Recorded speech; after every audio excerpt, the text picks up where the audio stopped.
अस्सलाम वालेकुम दोस्तों, मेरा नाम मुहम्मद अहमद रंधावा और तुसी देख रहे हो मेरा यूट्यूब चैनल पिंडां वाले 360।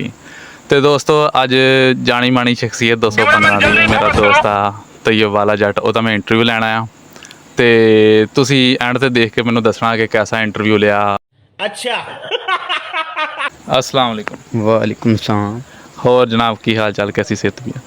अल्हम्दुलिल्लाह ठीक ठाक, तुसी सुनाओ? अल्हम्दुलिल्लाह, अल्लाह पाक दा शुक्र। कितने तेजस्वी लोग हैं हमारे पास, कितने शानदार विचार रखते हैं जी। अपना नाम इसमें ग्रामी ते अपना काम की अजकल चलन दिया? जी मेरा नाम है तैयब हुसैन। कम शम कुछ भी नहीं, जिम्मेदारी का ही है कम शम, तो अपना स्टडी है नाल रही FA कर रहे हैं, हुण फर्स्ट ईयर के पेपर देते हैं, नाल डिप्लोमा कर रहे हैं असीं, तुसीं भी नाल जांदे रहे जिवें। चलिए शुरू करते हैं। दुनिया तो चंद दी कितनी दूरी है? ਇਹਦੀ ਕੋਈ ਦੂਰੀ ਦਾ ਨਹੀਂ ਪਤਾ, ਇਹ ਤਾਂ ਇੰਡੀਆ ਵਾਲੇ ਜਾਣ ਸਕਦੇ ਜਿਹੜੇ ਹੁਣ ਇਸ ਟਾਈਮ ਚੰਦ 'ਤੇ ਪਹੁੰਚ ਗਏ। ਪਾਕਿਸਤਾਨ ਦੇ ਵਿਚਾਰੇ ਥੱਲੇ ਹੀ ਫਿਰ ਰਹੇ ਆ ਰੋਡਾਂ 'ਤੇ ਟੁੱਟਿਆਂ 'ਤੇ।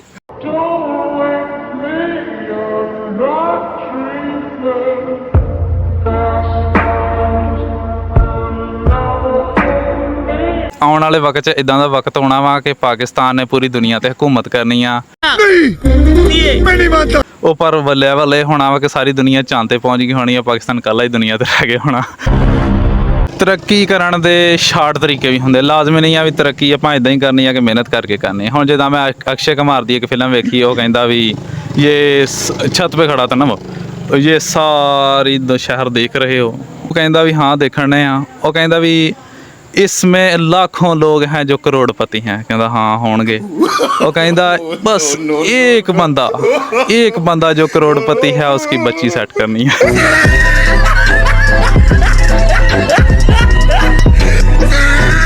ते इस बारे तेरा की ख्याल है भी इदां तरक्की हो सकती? जी जी बिल्कुल हो सकती है। जिद्दां अगे चंद ते जाण दी गल होई आ, अगर फर्ज करो भी पाकिस्तान नूं इदां दा मौका मिलदा कि पाकिस्तान चंद ते पहली वारी जांदा ते बंदे भेजदा, एक बंदा तू होवें ते तू जाना पसंद करेगा? रुको जरा सबर करो।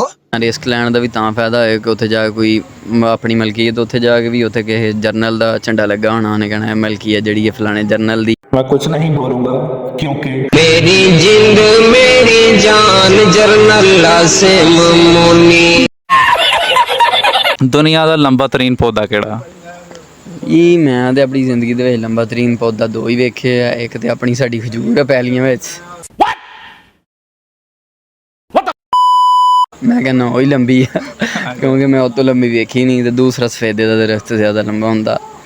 अच्छा इंसान ते बांदर पिछे जाके साइंसदानां दे मुताबिक इक्को ही भरा सीगे, ठीक है जी, एक प्यो दियां दो औलादां। इंसान ते बांदर वाकई एक प्यो दियां दो औलादां या फिर लैदा लैदा?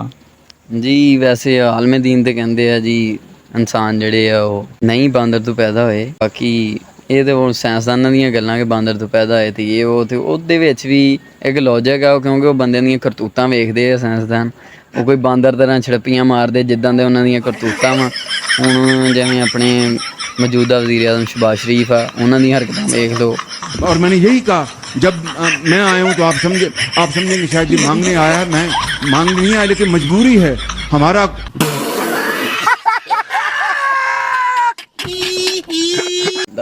अच्छा ये तो मेरे को अच्छा सवाल ज़्यादा है, ये सवाल मैं हर बंदे को करना जिहदा इंटरव्यू करना कि सियासतदान जिहड़े जिन्ने भी हैं इन्हां बारे तेरा की इजहार ख्याल है ते तेरा फेवरेट सियासतदान कौन?